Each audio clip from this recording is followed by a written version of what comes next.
Bonjour, bienvenue donc pour ce nouveau tuto consacré au réglage du jeu de culbuteur d'une Yamaha 500 XV. Nous avons enlevé la selle, le réservoir et les caches latéraux pour pouvoir accéder au cache culbuteur. Il faut maintenant enlever le support du boîtier CDI pour pouvoir dégager un petit peu l'accessibilité au cache culbuteur qui se trouve, je vais vous le montrer, ici sur le cylindre arrière, ici et là. Ça c'est le cache culbuteur, la soupape d'admission, et là le cache culbuteur de la soupape d'échappement. Sur le cylindre avant, les cache culbuteurs sont plus accessibles. Donc ici nous avons le cache culbuteur de la soupape d'admission, et sur la face avant du cylindre, ici le cache culbuteur de la soupape d'échappement.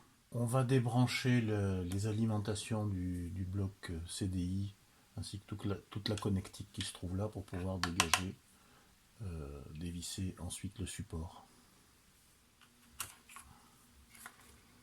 Voilà le premier.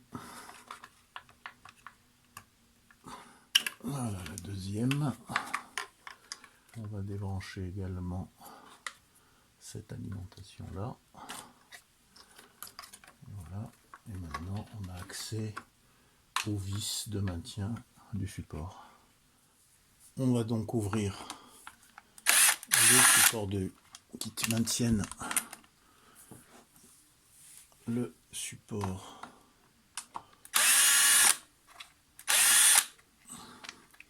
du bloc CDI. On va également retirer la dernière vis de fixation du support.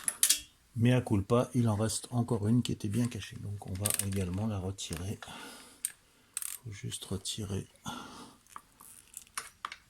cette connectique là. Et celle-là.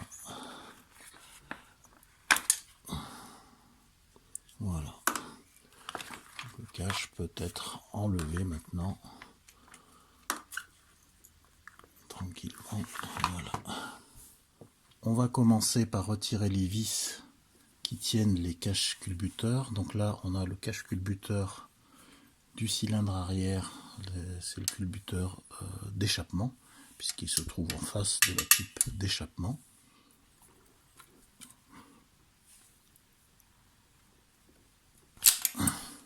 On va donc retirer la première vis.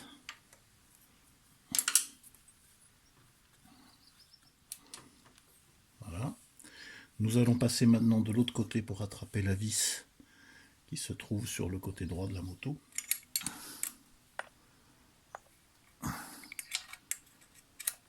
Voilà, elle est débloquée aussi. Ce n'est pas très accessible hein, quand même, pour reconnaître que... On va pouvoir retirer maintenant le cache culbuteur. On va le choquer un peu pour le détacher. Voilà, il s'est détaché, il s'est décollé. On va pouvoir le retirer tranquillement. Le voilà. Et on voit ici la soupape d'échappement. Enfin, le ressort de soupape d'échappement et son réglage. On va débloquer maintenant la vis, la première vis de la soupape d'admission du cylindre arrière. Voilà. Voilà. Et maintenant la dernière vis du cache culbuteur du cylindre arrière.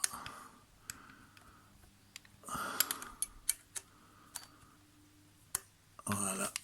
On va choquer un petit peu le cache culbuteur pour pouvoir le détacher. Et voilà, on peut le retirer également. Il faut reconnaître quand même que il n'y a pas beaucoup de place. Et là, on voit le réglage, la vis de réglage, le ressort de la soupape d'admission. Bien, maintenant que l'on a retiré les cache culbuteurs des soupapes d'échappement et d'admission du cylindre arrière, Il y a deux étapes préalables au réglage. D'abord, il faut retirer les bougies de chaque cylindre. Donc là, on a la bougie du cylindre avant, et de l'autre côté de la moto, on a la bougie du cylindre arrière.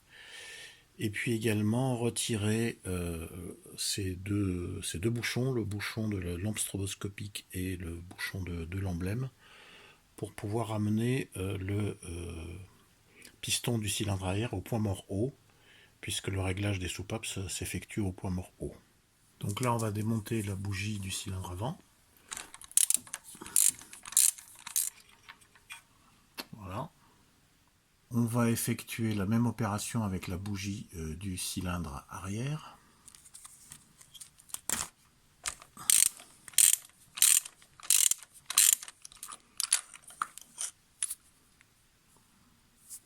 Il faut donc démonter les bougies pour éviter la montée en compression du moteur lorsqu'on va amener le piston, respectivement les pistons des cylindres arrière et du cylindre avant au point mort haut.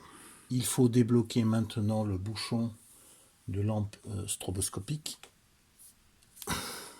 Voilà.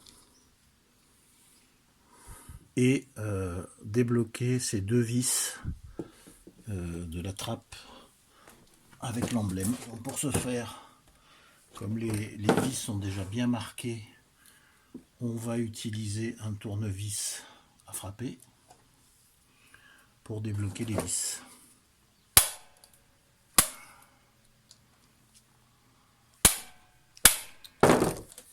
Et voilà, sans cet outil, c'est quasiment impossible de débloquer des vis en aussi mauvais état. Pour amener le piston du cylindre arrière au point mort haut, on va enclencher la 4e ou la 5e vitesse, et en agissant sur cet écrou là de sortie de vilebrequin, on va faire tourner le moteur pour amener le piston au point mort haut. Donc en tournant le volant moteur, on agit sur les soupapes et on voit que la soupape d'échappement se ferme et s'ouvre. En tournant le moteur, donc on va pouvoir amener le repère qui sera visible dans cette fenêtre là et qui va nous indiquer à quel moment le piston du cylindre arrière sera au point mort haut. Donc il y a un repère T marqué avec, et il faudra l'amener en face de, alors je vais essayer de vous le montrer, en face de l'encoche que l'on voit en haut de la petite fenêtre.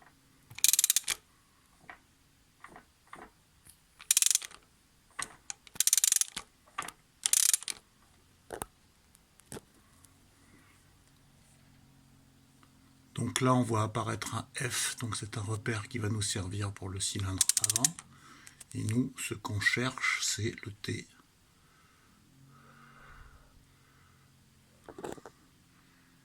Je crois que l'on y est. On va regarder de plus près. Donc vous voyez bien là que nous avons le petit T avec la barre qui est à côté, qui est bien alignée par rapport à l'encoche qui se trouve dans la fenêtre.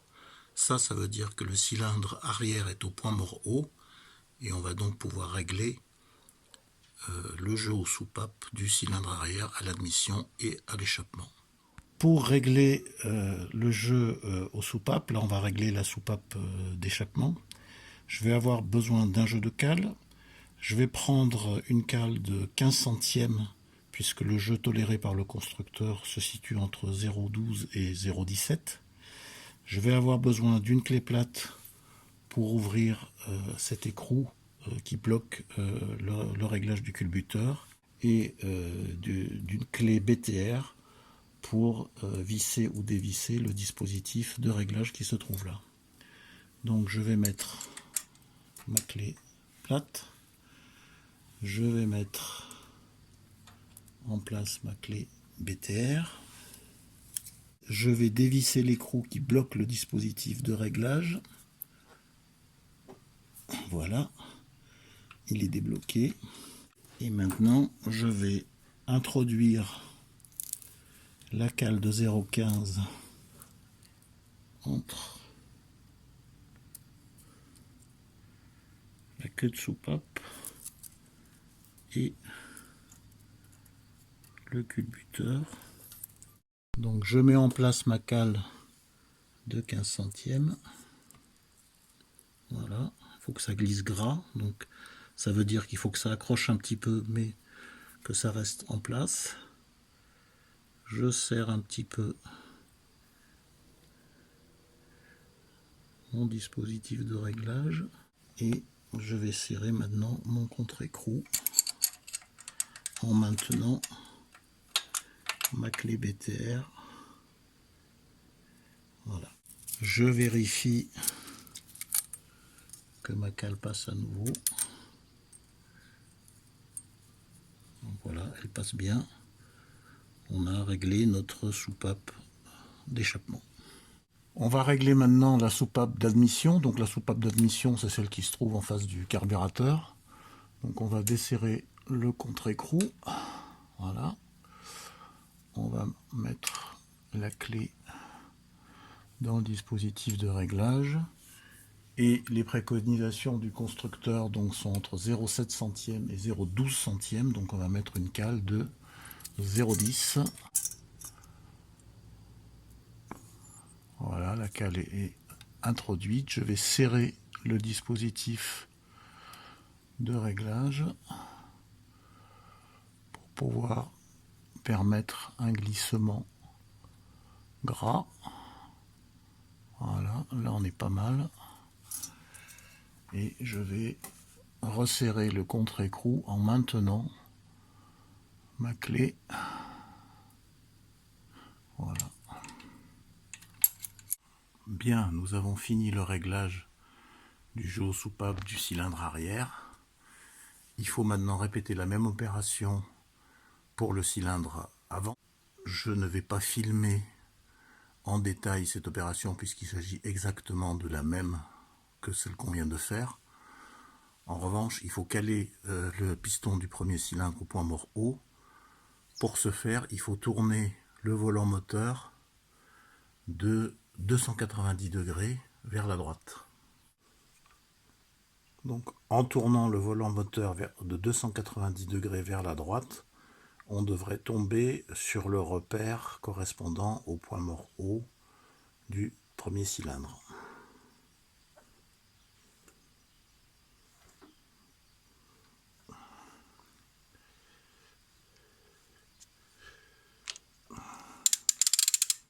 Donc là, on arrive sur le repère F, qui est le repère qui correspond à la plage d'allumage du premier cylindre. Il faut continuer à tourner.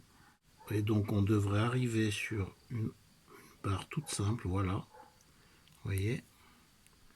Et donc là, on est sur le repère qui correspond au point mort haut du premier cylindre. À ce stade, on peut régler le jeu aux soupapes d'échappement et d'admission du cylindre avant.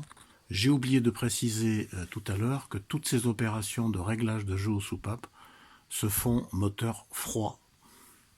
Avant de refermer, on vérifie que les joints toriques des cache-culbuteurs sont en état. Si ce n'est pas le cas, il faut bien évidemment les changer.